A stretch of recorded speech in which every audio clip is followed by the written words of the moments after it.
So do I look good, or what? Is everything all right? You look great.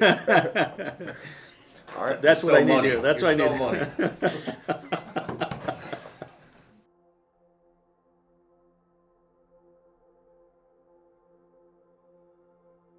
I was very fortunate to be part of Big Tent early on in the fact of working with Timmy and the team. And we would have, I would say it was almost weekly meetings, and we would discuss. I would literally come in with a sheet. I mean, I'd write it out. I'd be like, here's all my questions, here's all the things I'm thinking about, what are our next steps, and what do we need to do to accomplish these action items. And Timmy and the team were great about it. They'd take my phone calls and my, whether I'd shoot them a text or something like that throughout the time frame. But we tried to have on a regular basis a meeting to have the discussions that are going to keep us on that timeline that we just discussed. And that was probably that was a huge effort on their part.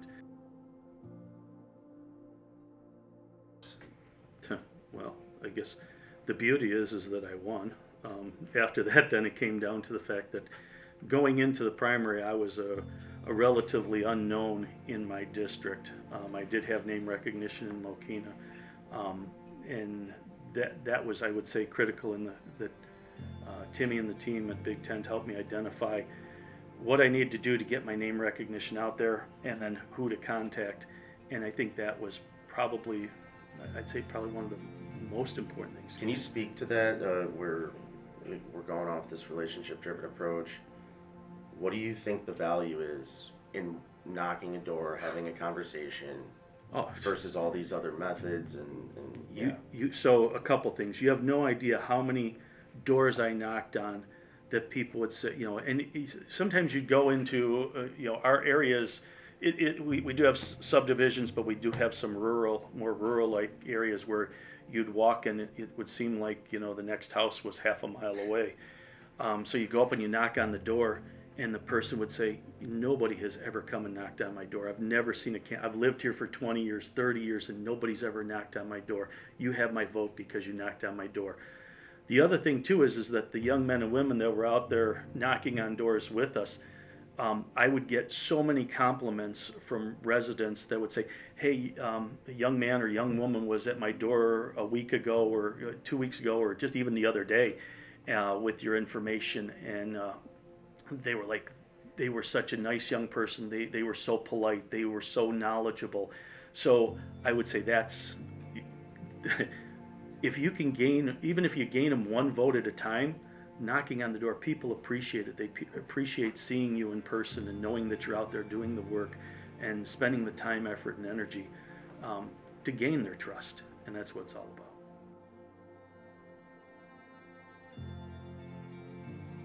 Collaboration, absolutely. Because from the beginning that Timmy and I sat down, I believe it was just you and I in the room, and we kind of went back and forth on a few things. Then you brought in a few more folks, and we would put ideas together. We would put together, layouts for our marketing. It was a 100% collaborative effort.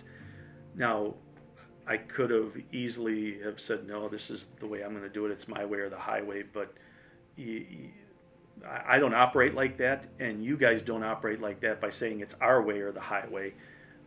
It was a collaborative approach. We'd look at things, we'd sleep on it, we'd come back, we'd talk again about it on how best to put it together. I would say this was a partnership. It honestly was a partnership, because I never felt at any time something was being forced on me to do. I always viewed everything that they were doing in like what I said, how they laid out timelines and everything like that. It was for us to be successful in the mission. The mission was to win the election. I just came walking in the door, and you guys came up and were, you were glad to see me, and I was glad to see you. I mean, I think I've even stopped by here a few times just, You have. I mean, this is a great group of people. You're a great group. As a first-time candidate, I mean, I was fortunate enough to have run others in much smaller elections but we were more of like a group or a slate of folks. So we didn't have, there wasn't quite the intricate level of knowledge and detail that needed to be used. But I would say if you're a candidate, if you don't reach out to Big Tent, you're hurting yourself, you're hurting your chances of winning, and you're actually hurting the people you want to represent, because this group of folks is going to bring to you a bunch of knowledge, a bunch of experience, a game plan. They're going to lay out a template for you, and if you just do the work, and your chances of success are going to be greatly increased. So I can't say enough about Big Tent.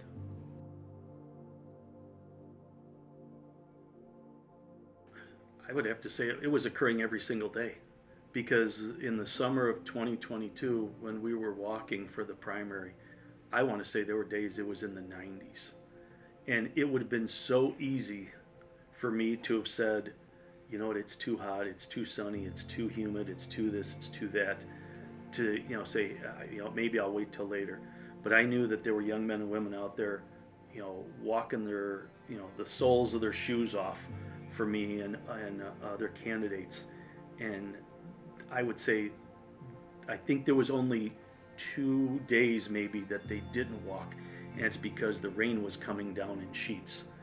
But what we were doing, that they were doing then, is they were stuffing envelopes and mailers and addressing things and putting stamps on envelopes and that. So I would say each and every day they went above and beyond. You guys always were there. You answered my phone at 11 o'clock at night. 8 o'clock in the morning. I mean, there was never a time that you said, "Hey Jim, no, I don't want to talk to you." And that's the way with everybody on your team. You were more than gracious to take your time and go back and say, "Here, this is what we need to do. This is how we're going to do it." And there were times that I was extremely nervous, even up to the election night, where it's like, I'm like, "Holy cow!" And you're like, "Just relax. This still has to drop. This has to happen," and all that kind of stuff. You were statistically ahead of everything, knowing exactly where we were going to be as everything was unfolding.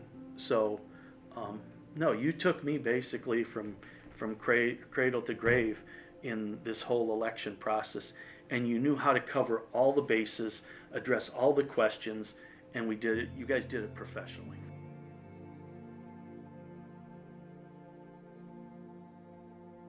If you're going to build a house, you have to have a plan on how to build a house. You just don't go to the lumber store, buy a bunch of lumber, buy a bunch of plumbing and electrical stuff, and just start, stand there putting stuff together.